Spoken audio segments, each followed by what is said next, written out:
Good evening, ladies and gentlemen out there in YouTube land. I am deleted scenes human being American and YouTuber Ronan, and I would like to welcome you to tonight's episode of Live from Sparkwood and 21. This series chronicles the 1990s cult classic television series Twin Peaks.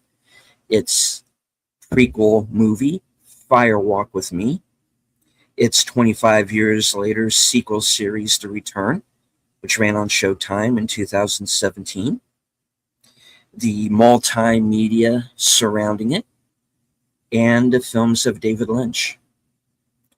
Joining me this evening, the superfans. Last call, Troy Pacelli. Hello. His better half, Netters Network. Good evening. And the president of the Flappy Fan Club, Aged Boomer. Happy to be here. Flappy was a big fan of Whippets, apparently. That does not surprise me in the slightest. Not at all. I do want to say hello to a few people who have joined us in the live chat. Jamie Lynn Simons is with us. Channel member JPRPH1.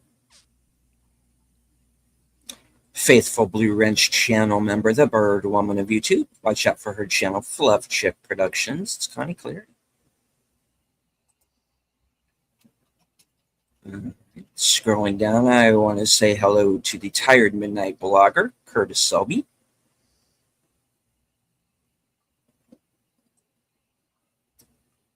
Creator of the 10-Word Review and host of Films with Friends, Big Al Presents. Friend of the channel, Daniel Berry Sports Highlights. What's up? Good to see you, sir. All right, we got to do a little bit of housekeeping. Now, from time to time, there are certain guidelines that have to be followed on YouTube and Cosme and some of the other platforms that we do these shows on. And one of the things that actually popped up today is a situation involving bots and spamming. Now, very quickly, I do want to explain for those of you who might be new to my channel, at least, that there are only two things that will get you either A, kicked out of a chat, or will get you a channel ban. Now, if somebody wants to go on during one of these watch parties and say, oh, where's the movie, or where's the show, or we're going to take your channel down, I'll just mute them. And again, it's one of the situations where a number of them turn out to be bots, or these people who've supposedly been on YouTube for 14 years, but don't have any content and don't have, any subscribers. You will run into that from time to time. I'm not really talking about that. That's more of an annoyance than anything else. Now, what will get you knocked off of my channel is one of two things. Anything racial is out. I will not put up with it. I know there's kind of a lot going on in the world right now, and everybody has their opinions, but that's something that's going to get you kicked off if there are any slurs of any kind against any group. Another thing that will get you a channel ban, on my channel anyway, I cannot speak for my panelists, but I'm sure they'll agree with me on the last one and certainly on this one. Mm-hmm. If someone decides to use my channel or its comments or the chat to threaten the life of another YouTuber, Oh, Hmm. which has happened before. I will absolutely fucking not put up with that. Now, that has Language not happened justified. on this show, but it's happened at other points. Mhm. You can agree to disagree with someone, okay? But this is YouTube. It is not life and death. But I am bringing this up right now as an example of what will get you knocked off of my channel.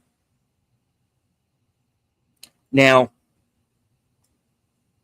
there has been, and apparently not just here on YouTube, but on other platforms, and not just on our channels, but on other channels, where apparently there's been a lot of spamming and bots, you know. That's something that we have to be careful of, guys, because if YouTube or Cosme or Discord or any of these other platforms start to think that the people who are watching our shows are bots, we get penalized for that, and our channels could get affected. Now, we want the feedback. We love the chat. You know, you guys are part of what makes shows like this one work. We like the interaction. But you do, but if you're going to interact with the chat, there are things that you have to be careful of. There are certain words and phrases that you got to be careful using. You have to be careful not to spam the chat.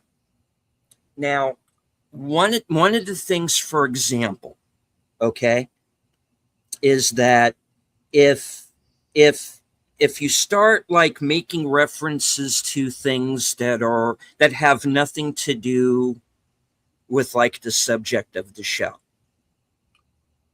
every once in a while, that's fine. Okay, I do it. Everybody does it, but you do have to be careful about the number of times that you do it.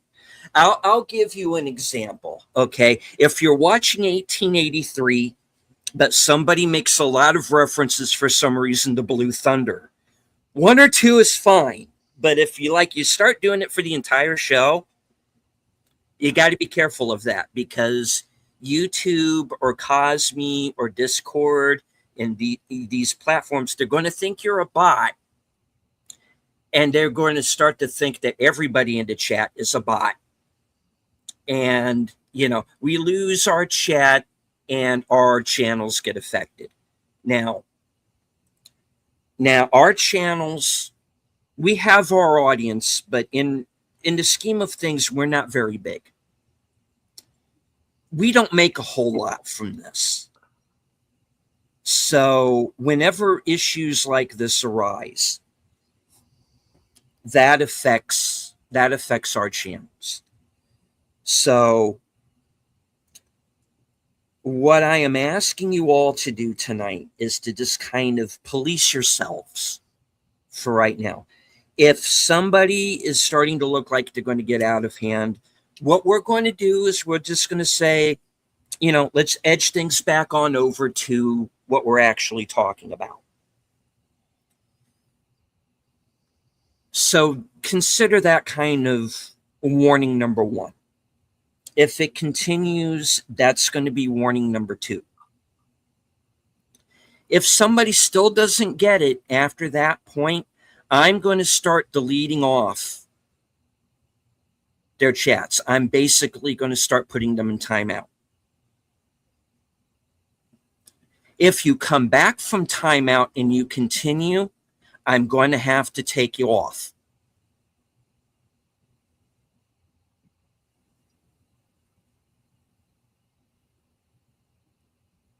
It's as simple as that. And I don't want it to reach that pitch, which is why I am taking the time out of the show tonight to let you guys know that, you know, this is not just coming from us. This, there are standards and practices, there are guidelines, and YouTube does not always let us know when we're drawing outside the lines, let's say. Mhm.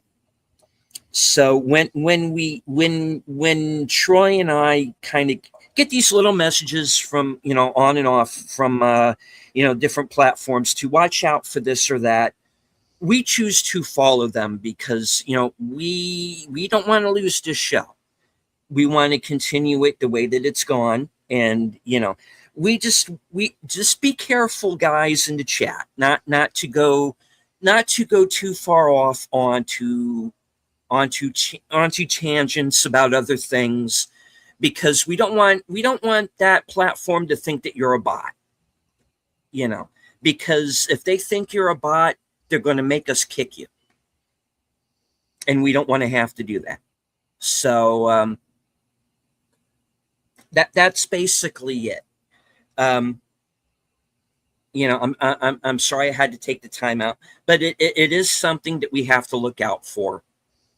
And like I said, there are major reasons for why I will be willing to kick somebody off of my channel. Thankfully for me, it's only happened twice.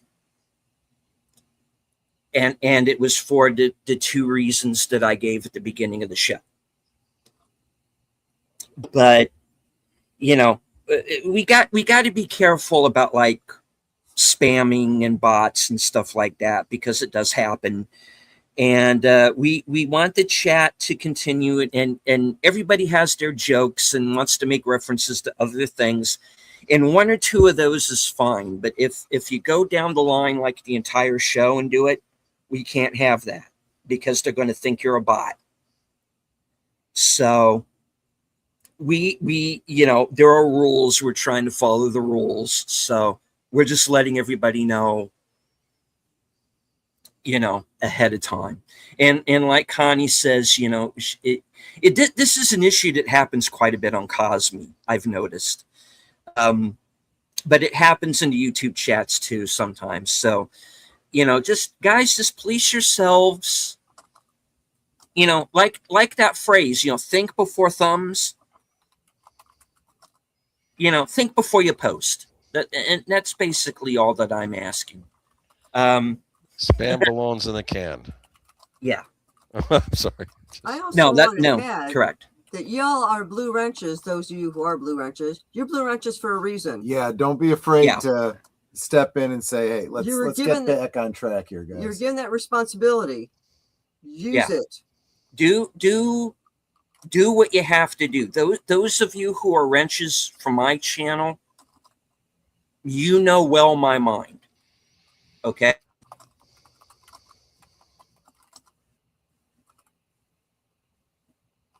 What I always say, don't start a fight, but fix one. If you've got to go and proverbially break, then you got to do. But I don't expect anybody to get out of hand, but if it does happen, we will have to do something about it, guys, because it's not just about the show. There are guidelines, and we got to follow them. Yep. So that's basically, I just want to tell you guys what's going on behind the scenes. This is behind the curtain kind of stuff. But, we don't want to lose any of you guys, but at the same time, we don't want to lose our channels over something stupid. So, these shows are about fun. We want to bring you this show. We love that there are people who are coming in new every week, Yep. and we want that to continue. But, there are rules for the chat. There are rules for YouTube. There are rules for StreamYard. There are rules for Cosme. There's rules for Discord, and whatever platform you happen to be on. be smart about it. And as Troy says, engage your thinky bits. Yeah, exactly. You know, before you post anything that could be considered spam or offensive to people or anything like that. Okay. I'm just putting this out there because this is something we got to keep an eye on now.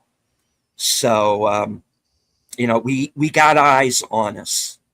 So we gotta follow the rules. So anyway, that's the end of the housekeeping behind the scenes things. Tonight's episode is Arbitrary Law, and this is the episode where Speaking the of Laura, YouTube rules. yeah. I thought that would have been a good transition. Yeah. This is the episode where the Laura Palmer case comes to its conclusion, at least for the ABC version of the show. It does come into play in season 3, but for right now, this is basically the episode where it ends, and basically. The idea was that the case was never going to be solved. It was just going to be the MacGuffin that was going to lead into the town and the rest of the stories that were going to take place. I was always of the mind, personally, that it was going to get solved, but it would be solved at the end of the show. Or at least, if not solved, there would be enough clues there that we would know what happened and who did it. Unfortunately, a certain network executive by the name of Bob Iger. Yes, that Bob Iger. Yes, that Bob Iger did not see things that way. And basically, he's the one who started the ball rolling on getting the mystery solved. Therein and henceforth, essentially fucking up David Lynch's ultimate plan for the show. And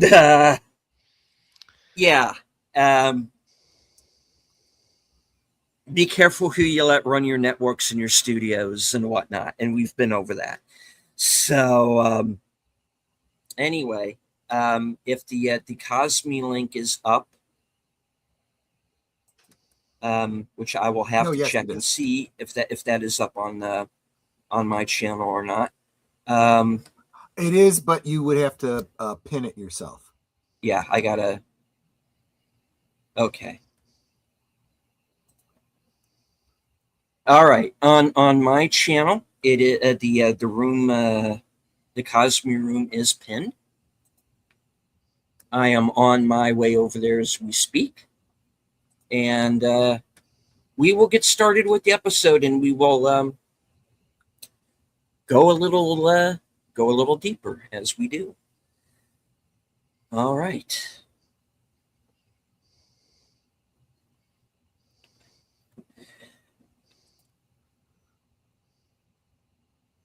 All right. So if we are ready, Troy, in 5, 4, 3, 2, 1, play.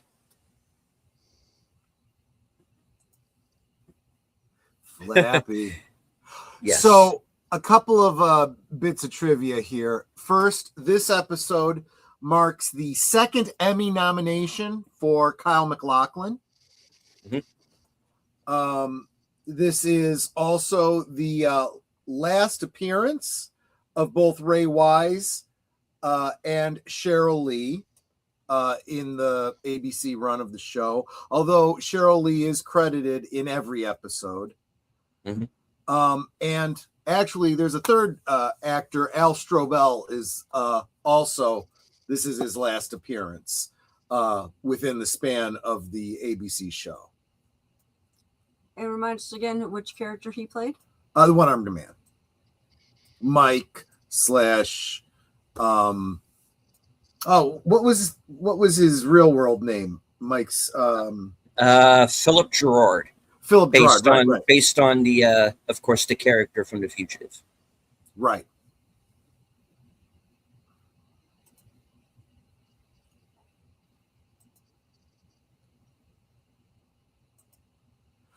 We haven't talked a lot about the Log Ladies introductions that they did during the Bravo re shows of this, but the one that she did for this one stands out. She starts out with, "So now the sadness comes," and that is so true.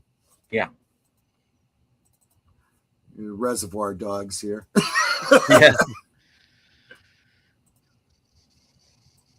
This is also the first episode where Frank Silva is credited as Bob.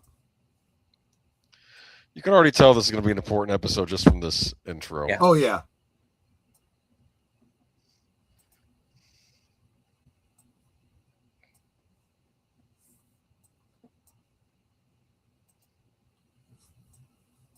Save Stargate. Exactly.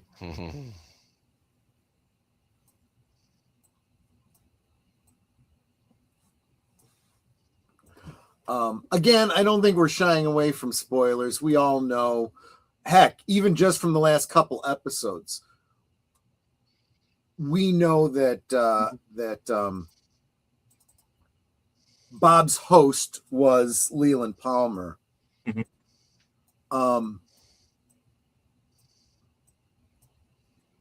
And he is spelling out Robert with the letters, correct? Right. Yeah. Correct. Finish this.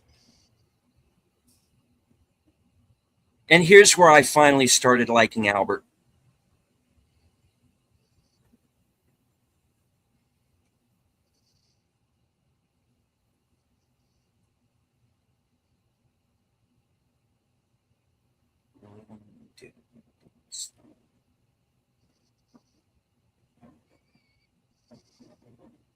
I like that because he really doesn't believe in any of it, but he's willing to grasp at straws. Yeah. And He Albert, knows he knows Cooper believes it. Yeah. and Albert Whatever is your method is, make it happen. Sorry. Oh, I didn't mean to interrupt, but No, go ahead, Boomer. Albert, in his Please. own way, cares about the victims too. Yes. Yeah. I have always suspected that he does care about people, and that's got to be why he got into law enforcement. But everything he's seen over the years has gotten him so jaded that he's completely lost all the human niceties. Doesn't mean that at his core he doesn't still care.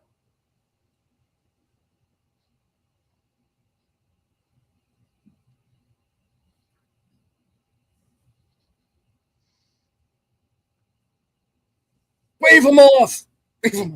I always say that. Oh, James, you are so dumb. Laura pegged it so right. It's so mean but true. Oh.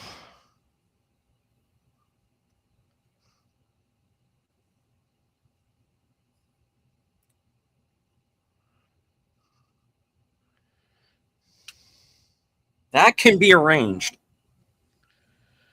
I have to imagine the Princess and the Pea is apt with this lady. Her fate.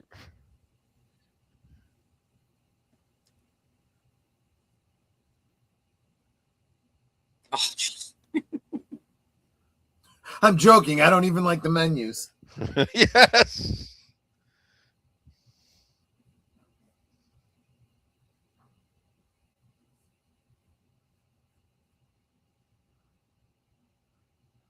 I mean, seriously, what kind of a recommendation is it? She runs a diner. She cannot afford, you know?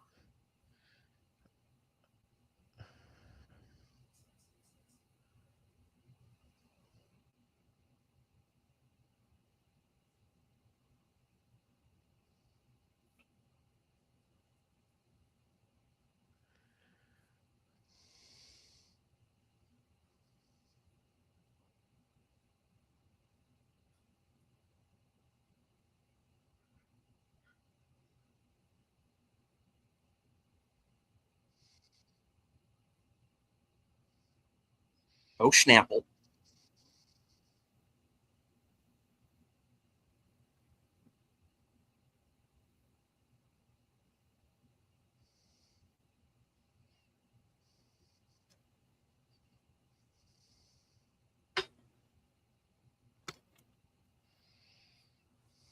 Whatever you have to tell him, you should have told him a long time ago. Yeah, well, you got to keep the show going.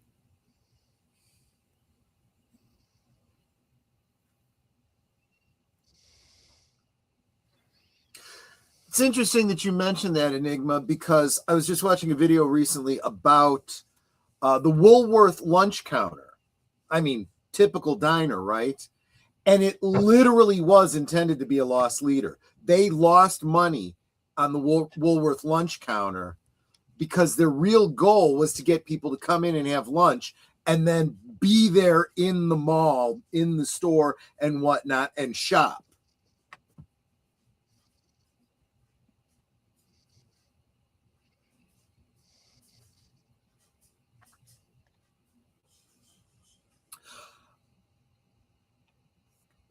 Draw the connection between this scene and the last scene of season 3, The Return, where they go to the house and there's somebody else living there, you know?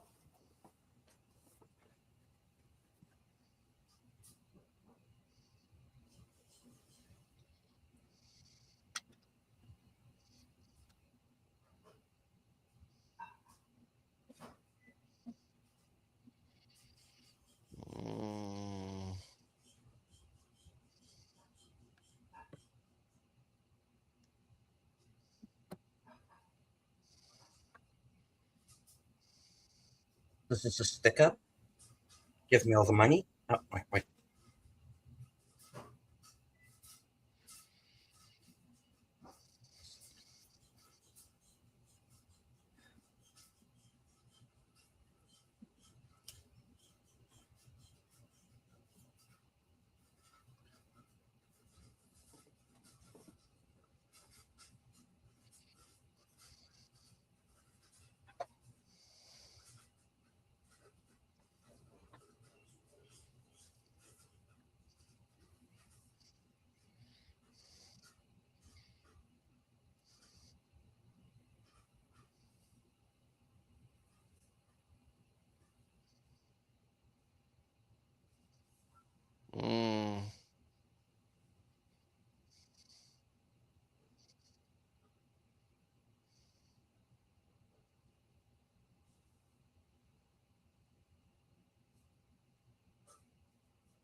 That's an interesting response. Yes, it is. And what's unspoken is, and yet it happened.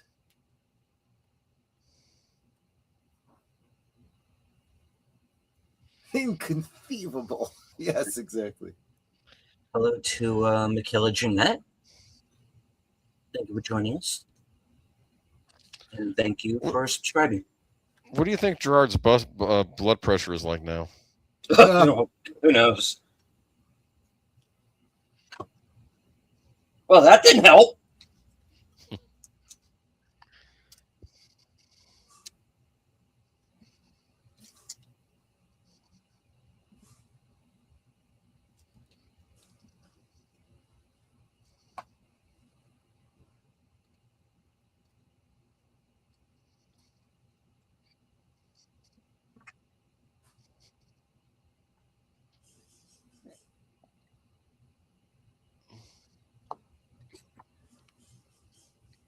Like a ring. Exactly.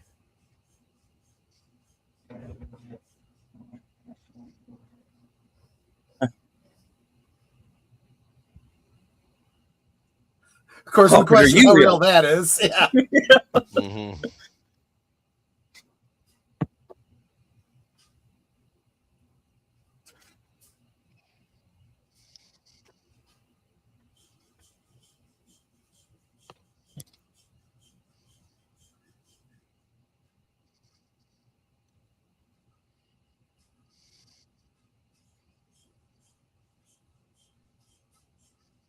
No, that's the problem. It's not up there. You're not supposed to understand. You're supposed to feel it.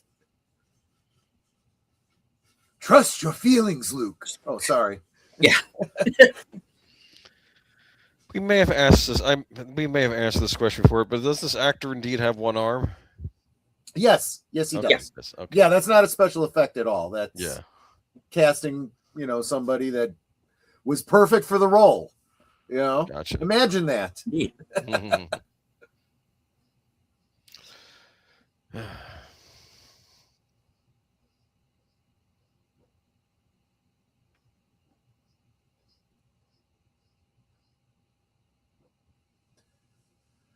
So Enigma Severus says, so have I forgotten how the man lost his arm? Because it would be cool if Bob ate it.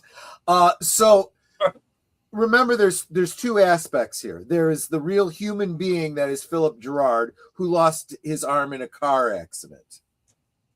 However, Mike, the entity from the lodge, claims that he cut the arm off to remove some sort of a demonic tattoo because he had a conversion.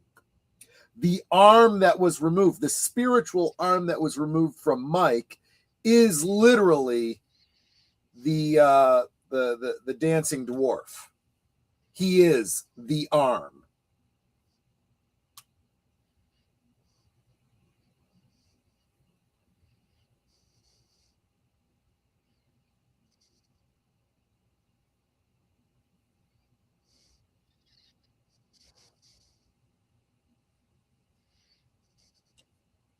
And of course, that's going to be a setup for later.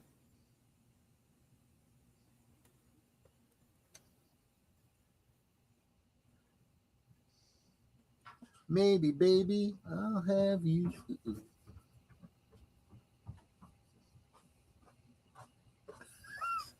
Thank you. How did you know? I heard the microwave beep before you came down. Oh, thank you.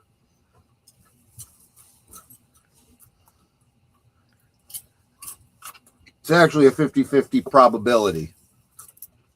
Yes, but we know how she is with words. Yeah.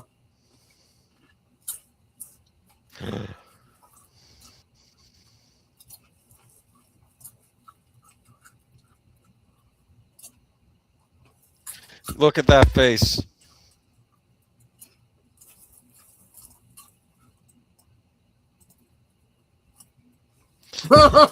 She's liking the idea of them having a fist fight, isn't she? She likes him being assertive. That's why she gets annoyed when he starts being polite. Meanwhile, Mhm.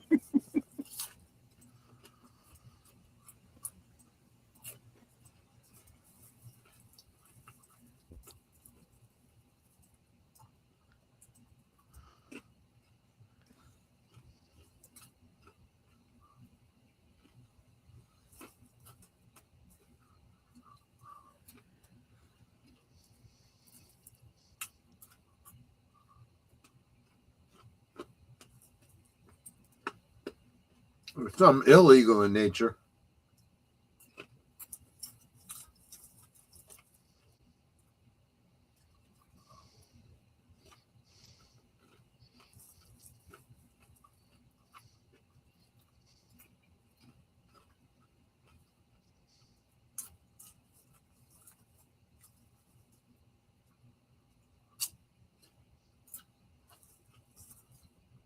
Interestingly, that's true. He technically is falsely accused.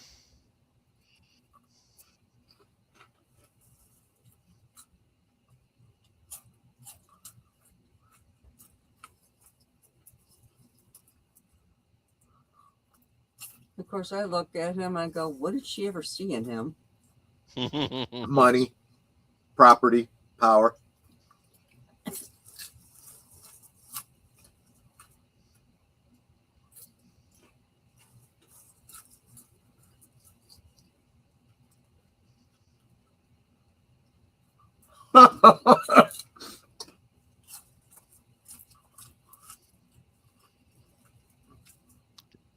I bet he's thinking I know that foot.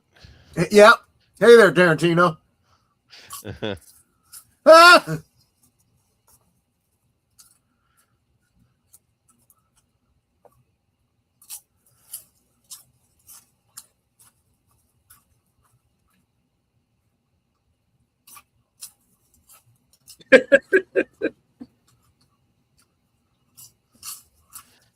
Don't do it, dude.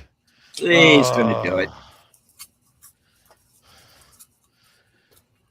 At least keep your dignity. Yeah. No.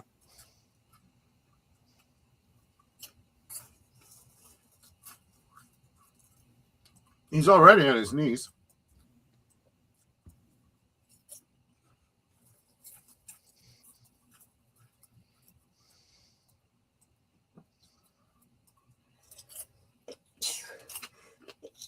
Bless you, bless you. Thank you. I will admit, even knowing that she was Tajimura, you look at her and you're like, man, that's a good makeup job.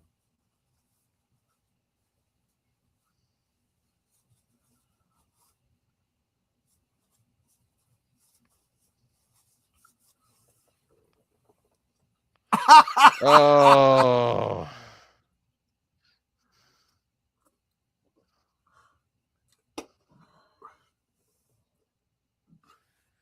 You know.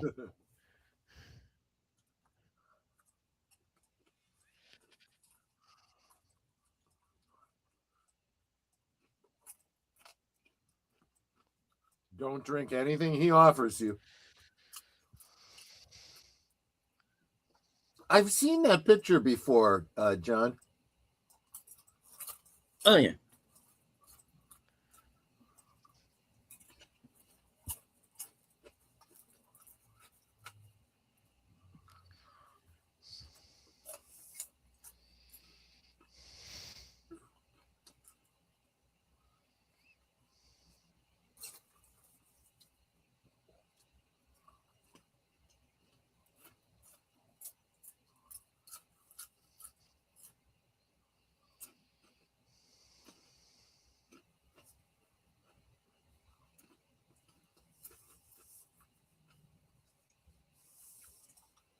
And should she be Now, smoking in someone else's Enigma house? says she shouldn't be smoking at all. Enigma says Bob is wanting to come out. I agree, but I'm going to say something else.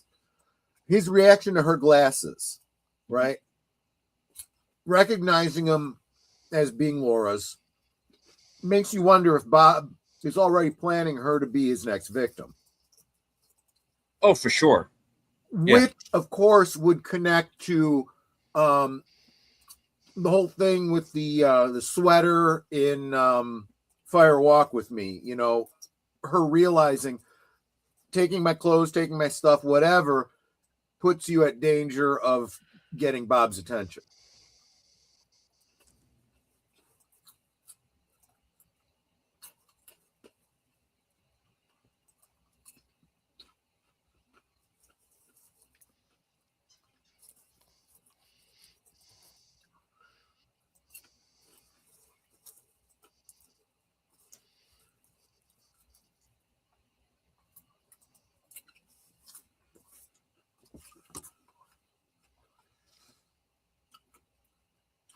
Okay, Jamie, what does Power Rangers have to do with anything that we're talking about here?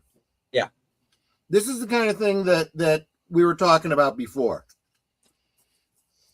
Yeah, a little less Power Ranger Jamie. Please.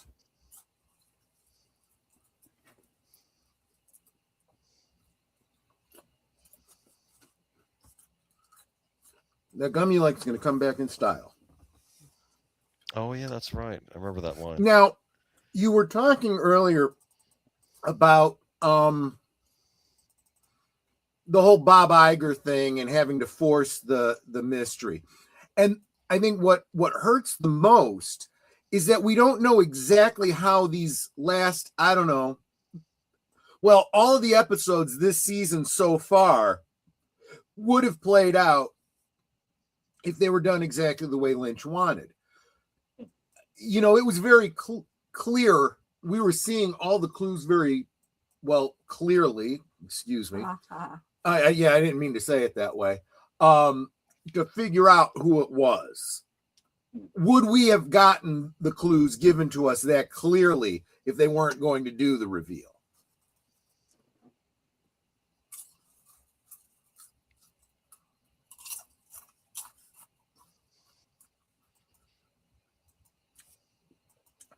Okay. Interesting idea, Enigma.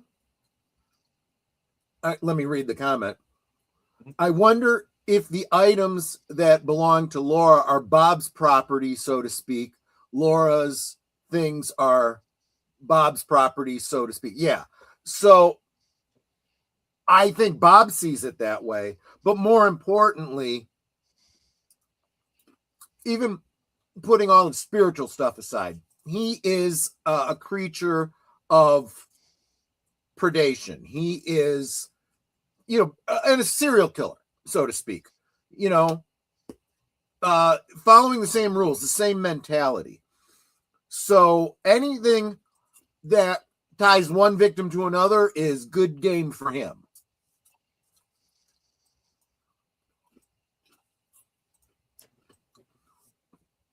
But there's also a more meta through line. Cooper was talking about his ring previously. There's the other ring that ties people to the lodge, literally acts as a gateway to the lodge. So this giving of a personal item to someone else, representing the movement of power or having power over that person.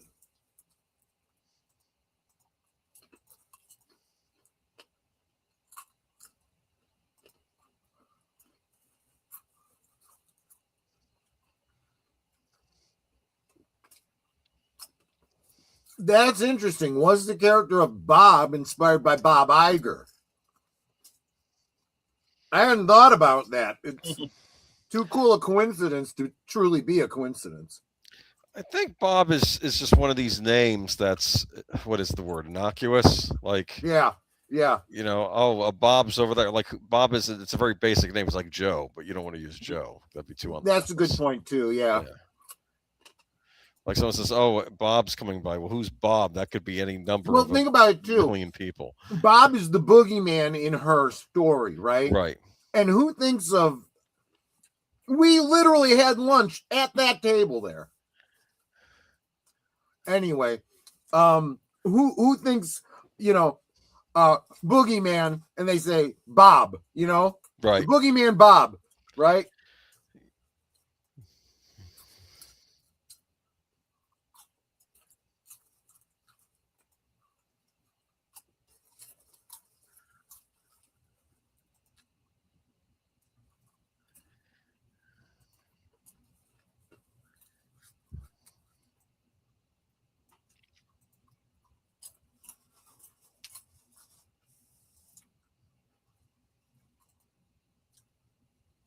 That might be a reach, Enigma, but you are right. She's going to the woods like Laura with the same boyfriend.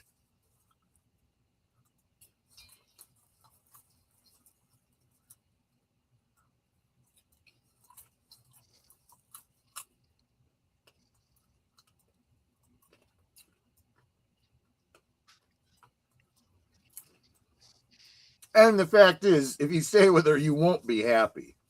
That's something he isn't wise enough to realize, but it is true. Very similar music to Mulholland Drive here.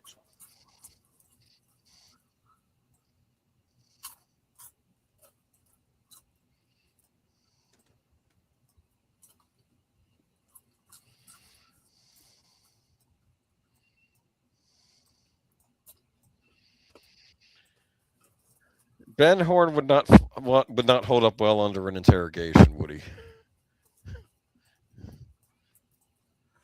Interrogation, no. That's what I got from all this. Yeah, he cracks too easily.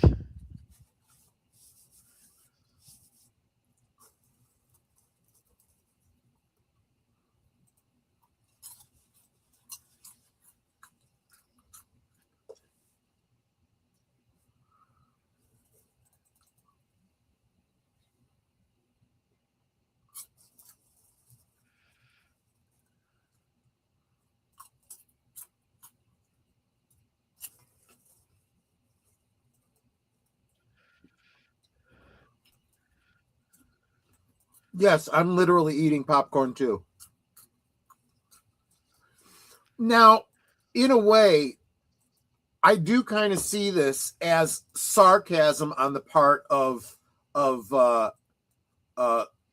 Lynch, but the makers of this show at the executives, Bob Iger and so forth. They're doing the whole TV formula. This is how it happened. And so they have to bring all the primary suspects. That's why Bobby is there. That's why Leo is there, Leland, and Ben. That's perfect. I like how it's Albert that looks up like, whoa.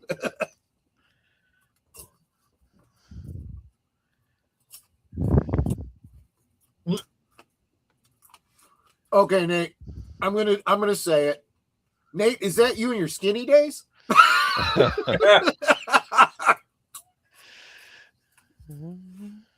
I only said that because of your line previous on the lunch one.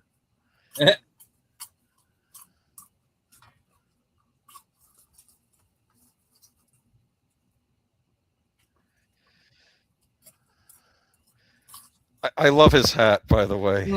Yeah.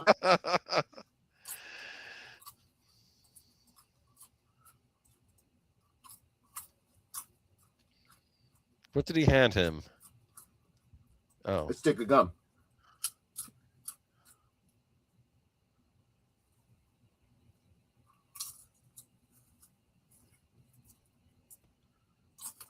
Hi, Kiba. I've heard that before. I love the freeze frames. This is brilliant. That was not Cosme hanging up on you guys. That was intentional. there's the arm.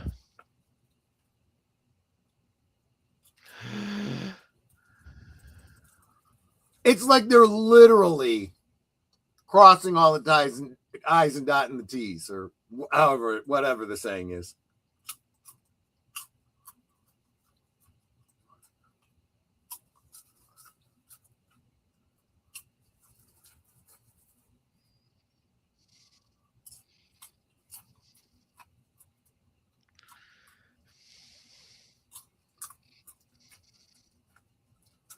I can't even remember my skinny days. Go for it, Enigma.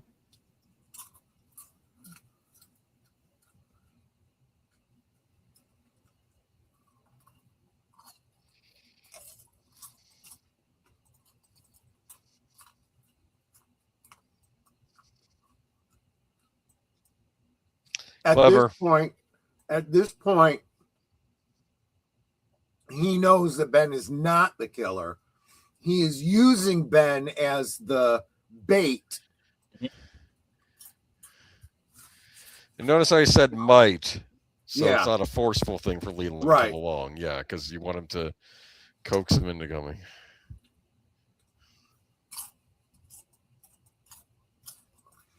He just had nice coffee. New shoes. Yeah, yeah. New shoes, yeah.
Ooh.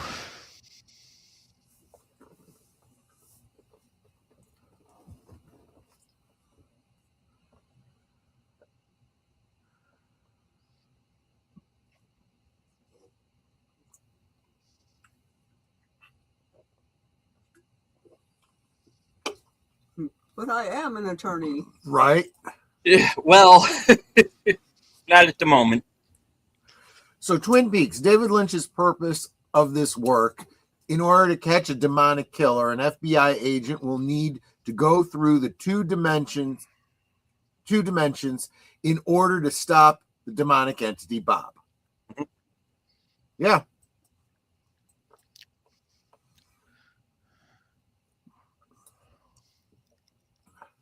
Oh,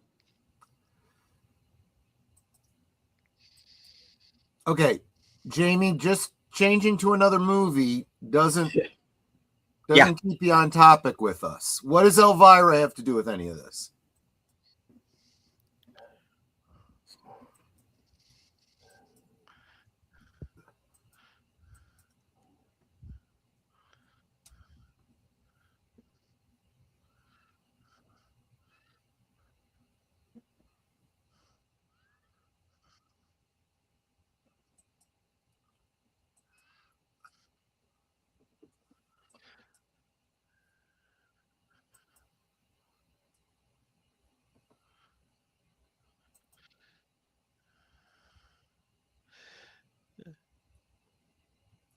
Now I'm wondering if Bob was considering going to Buffalo, Well, new city.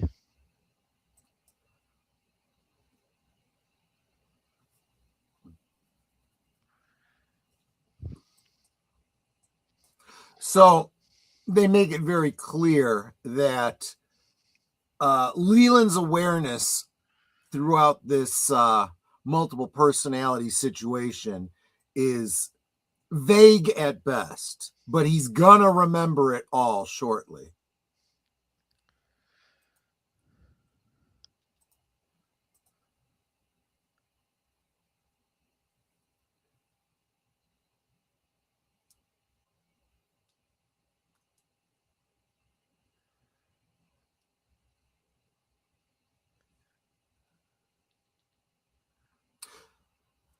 A lot of people have drawn a connection between that line there, what's going to happen in just a moment here, and the whole "gotta light" thing in season 3. I'm sorry, but I hate his smile. He looks like the freaking Joker. Yep. Actually, he would have been a good Joker. He's got the right face if he was Yes. made up right. His mouth is the correct Mhm. mouth. Mhm. I don't like him. He's creepy. So here's the fateful moment. yeah. Mhm. Because Dick's going to set off the faulty sprinklers. This is weird because that smoke alarm is not connected to anything else. It's just an alarm.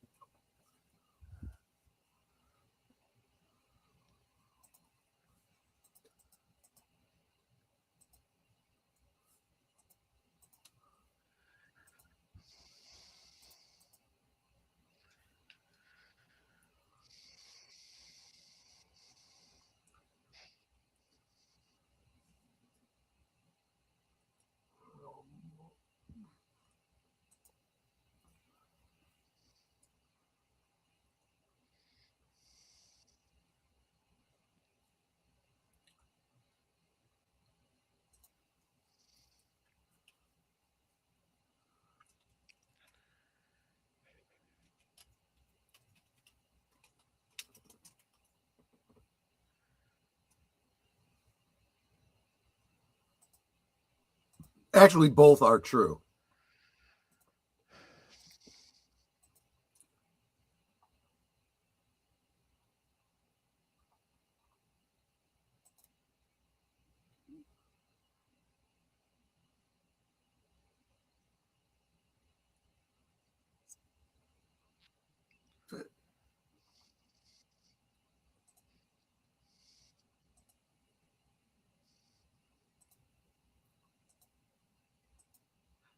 reuse of the lines from the European closed ending.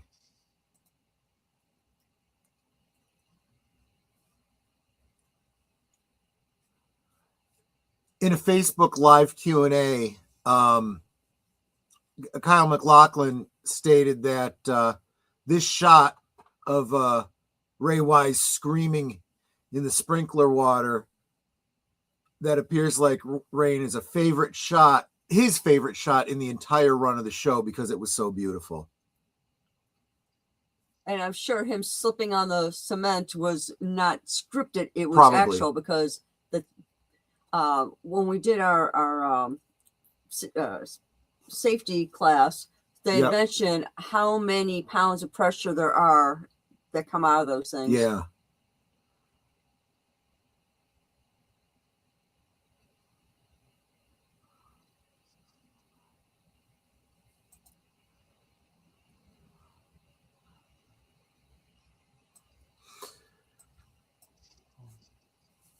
In Philosophy of David Lynch, Simon Riches draws comparison between Leland's death and Cooper's use of the Tibetan method.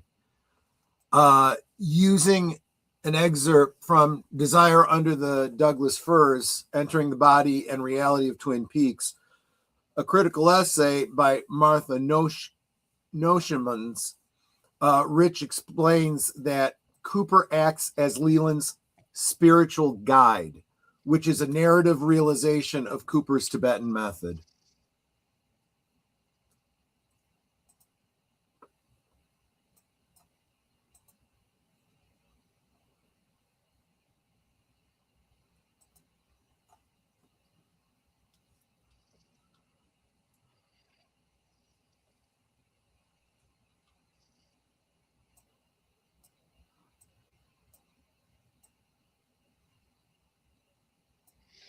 Oh,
Does Cooper know he's dying? Yes.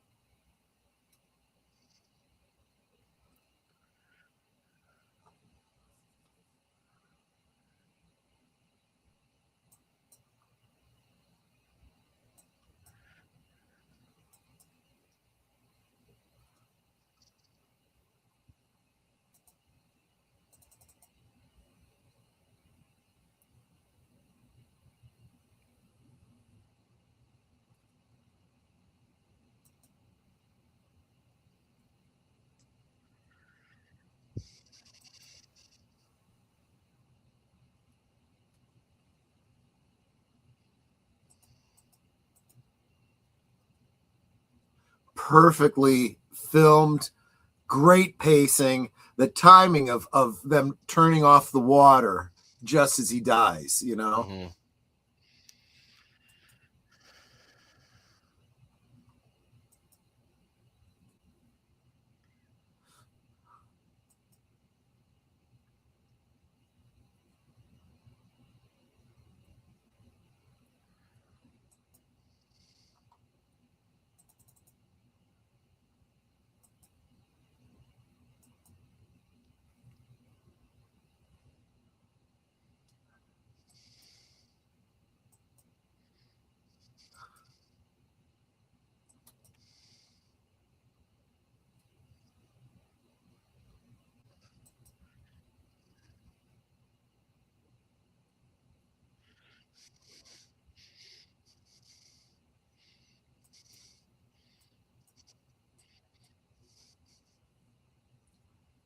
That is the line of the series. Yeah.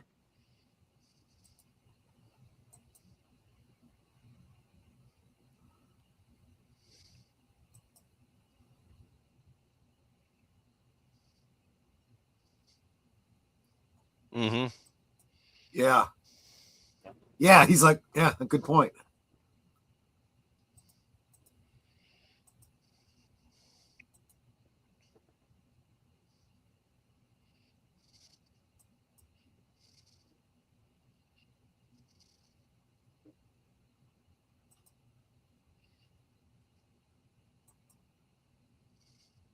Yeah.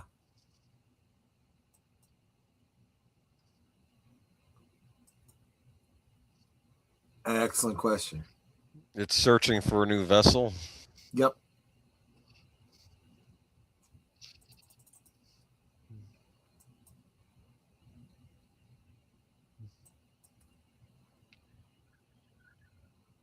Owls are not what they seem.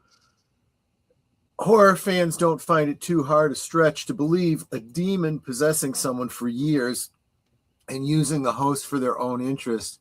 Bible talks about it, a lot of them. Yeah. Look, and it's not just the Judeo-Christian Bible. I mean, this is universal. This is this kind of thing. And, you know, this is why I say you could be, you could believe Tibetan mysticism, you could believe Christianity, Judaism. We don't talk about Judy. Yeah, we don't talk about Judy, right? Here's a question I'm going to throw out to you. He kept saying they. He wasn't just talking about Bob. He was talking about they. Now, I've always kind of tended to believe that he meant, you know, the sum total of the of those in the Black Lodge, right? So Bob and the Arm and the Traufonts, and you know, later we'll see the lumberjacks and so forth.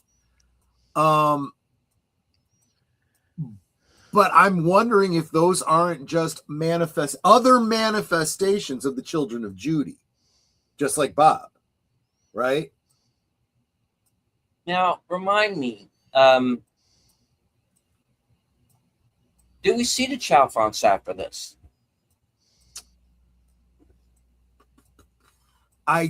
Not within the span of think so. this show, no. Next time you see them is retroactively, you see them in Fire Walk with Me.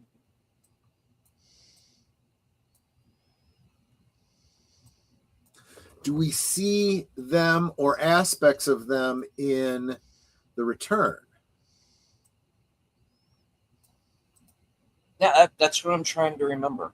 I don't remember. Yeah. Well, we will be getting to that not too long from now. Actually, no. As my professor said, all religion. Whoop, yep. Chat's jumping. All religions know there is a problem with humanity and its place in the world. All religions know there is a shortcoming and a problem with humans. Christianity is the only one that discusses a resurrection and personal sacrifice. Yeah. Yeah, absolutely right. I think when he said, and you know what, going back to that thing about personal sacrifice, the idea of sacrifice has always been a part of all religions, but it's almost like humanity is trying to manipulate the spiritual realm, right? The only and I'm speaking generally. I know it's going to sound like I'm speaking in Judeo-Christian terms, but I'm speaking very generally. The only payment, the only sacrifice that can be made is blood.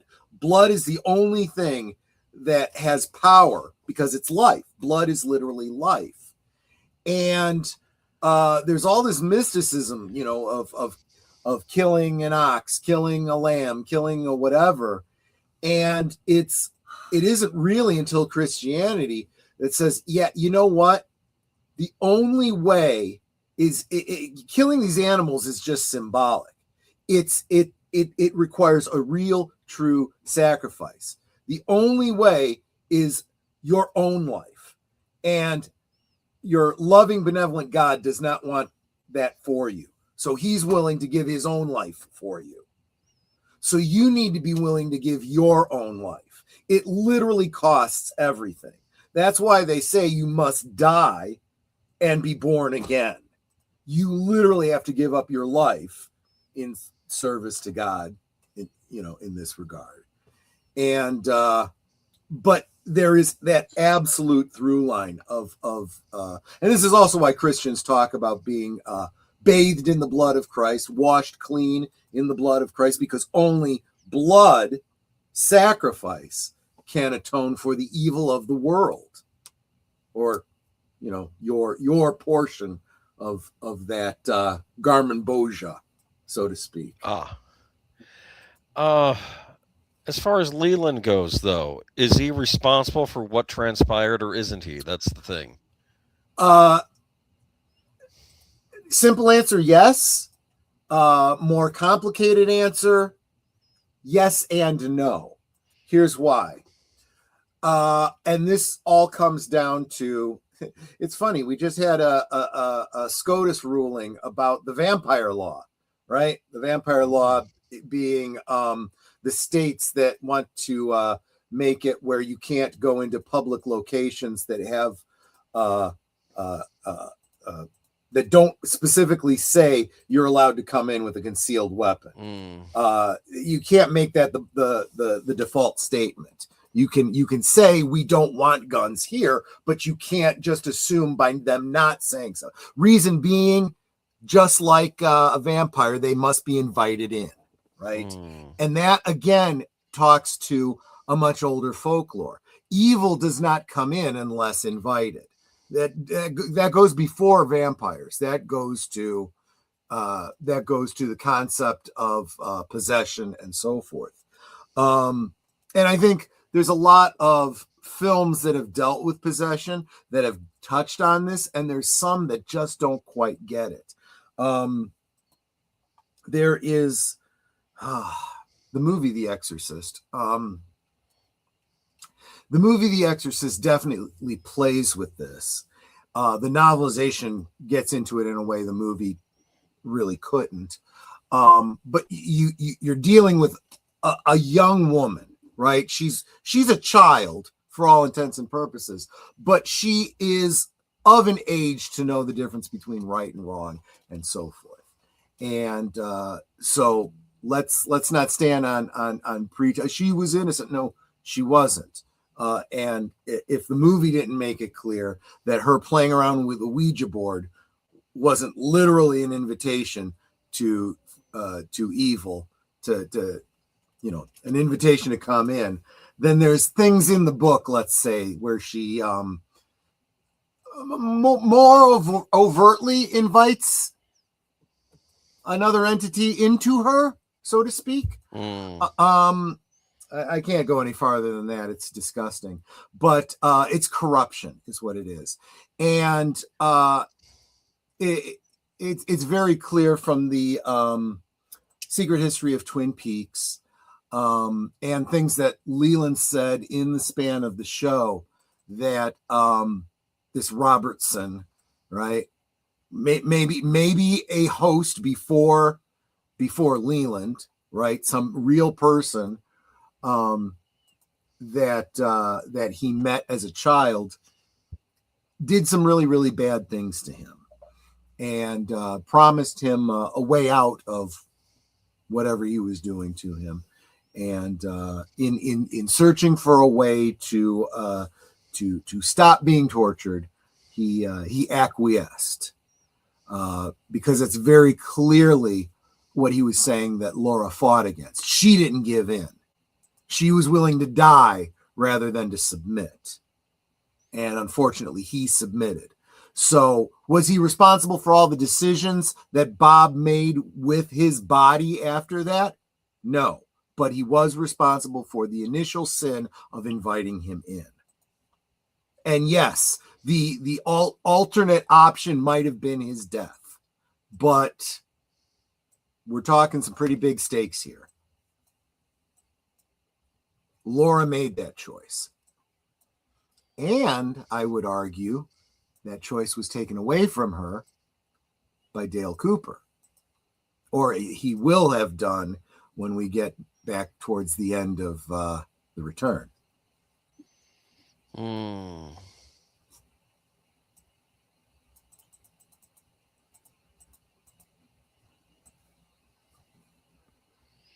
But Well, we'll get there. Well, actually, I keep forgetting. We don't have to worry about spoilers because we've already run through this. and Enigma brings up Nefarious. I have not seen this movie, but I'm not surprised if it touches on some of the same themes I was just talking about. I have not seen it either, but it does have a very interesting premise of this of a psychologist going in to speak to a death row inmate who's about to be executed, who basically says to the priest, well, I am a demon, and that's why I did what I did. And it becomes this debate between the two. It got marketed as a horror film, but it's really a debate, psychological thriller between the two of them. Yeah. Heck, even if you assume that he really was a demon in the religious, mythological, folkloric sort of way, it's kind of like the Screw Tape Letters. Then, you ever read the Screw Tape Letters by C.S. Lewis? It's literally letters between two demons talking about how to corrupt human beings. It's very insightful and a little bit scary too. I was talking about some of these corrupting elements literally today in Liquid Lunch. When I get on my soapbox talking about modern neo-Marxists and their cultural vandalism of our movies and so forth, this deconstruction, which, remember, deconstruction is literally destruction, right? Of aspirational, hopeful, inspirational heroes. What they're literally trying to do is destroy the foundations of morality and of basically our society. And it's really no different than whatever you believe, literally or figuratively, what demons do to corrupt humanity, and they always need a vessel, don't they? Because they're not allowed to touch anything, but they can get you to do stuff for them.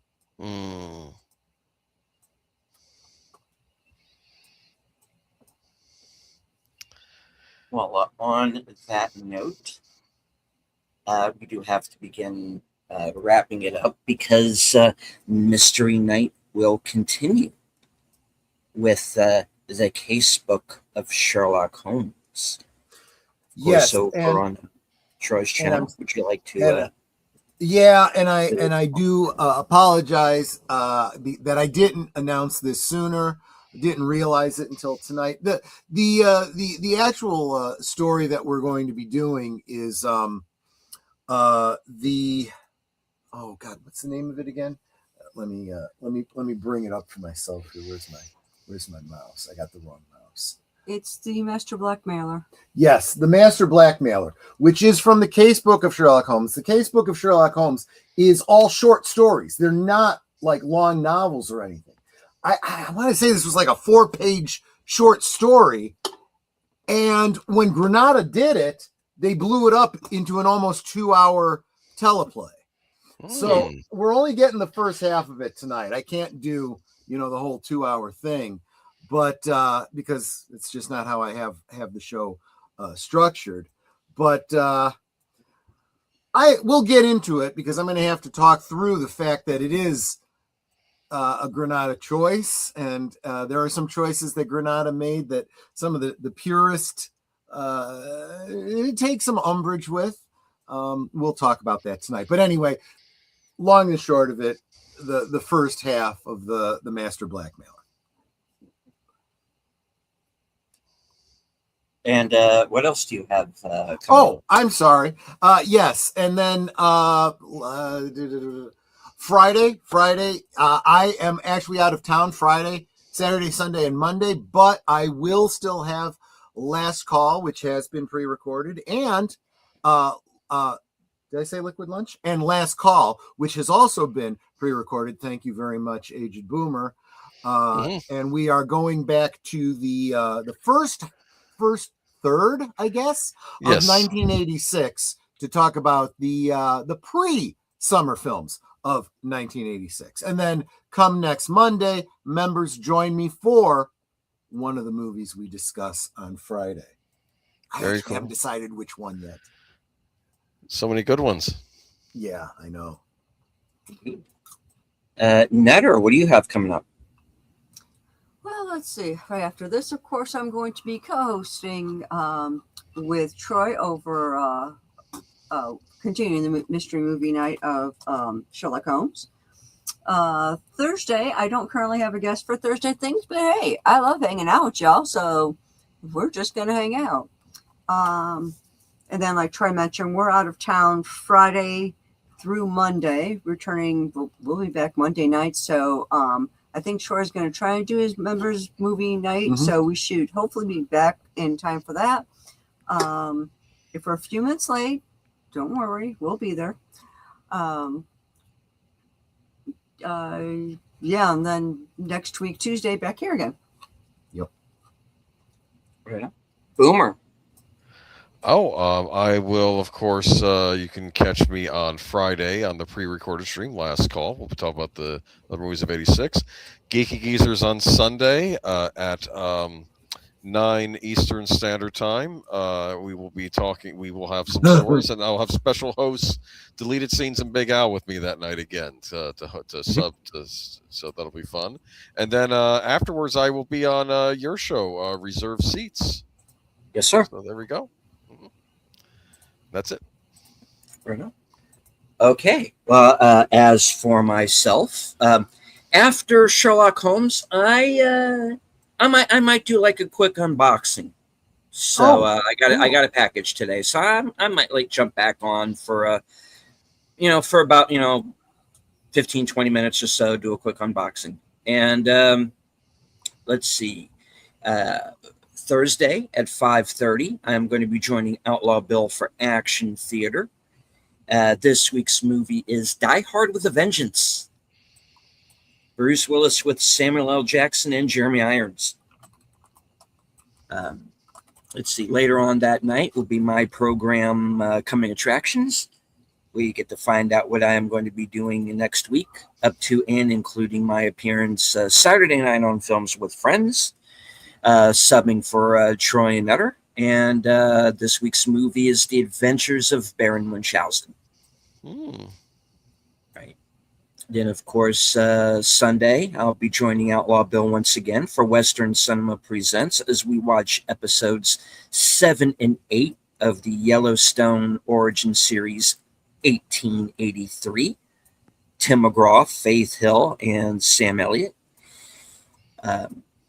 Later on that night is at 8 p.m. is my program Unscripted. I'm not sure if I've done a best of 2026 yet. If I have not done one, then that will be the topic. If I have, then I'll have to come up with something else. But there will be a show either way. Of course. Right after that, Geeky Geezers, where I will be, as Boomer said, I'll be joining as a guest host. Boomer will be joining me for Reserved Seats. And we're going to get to a discussion of Zach Krager's weapons. So we're going to be talking about that, among other topics, I'm sure. And, of course, join us right back here next week. Same bat time, same bat channel for the next episode of Sparkwood and 21. All right. So, any last words before we wrap the show and head on over to Sherlock Holmes? I think y'all are Osmo. Thank you for being with us tonight. Agreed.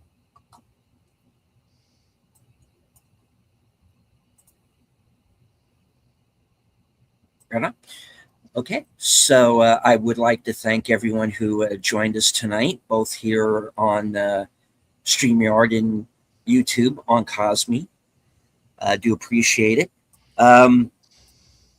Apologies for the earlier rant, but there are guidelines, and things happen, and sometimes real life intrudes. So thank you for bearing with us and cooperating with us on that. Appreciate it. And I would like to go ahead and I know this is a little bit off track, but I want to thank everyone who joined Sin Enigma and Rachel the Elder Millennial and I earlier tonight for our mystery movie night broadcast. I'm just looking at some of the preliminary numbers, and it appears we had over 200 people watching at one point or another during that show, which for that show for us it is a pretty good number. So I really do appreciate it to everybody who watched.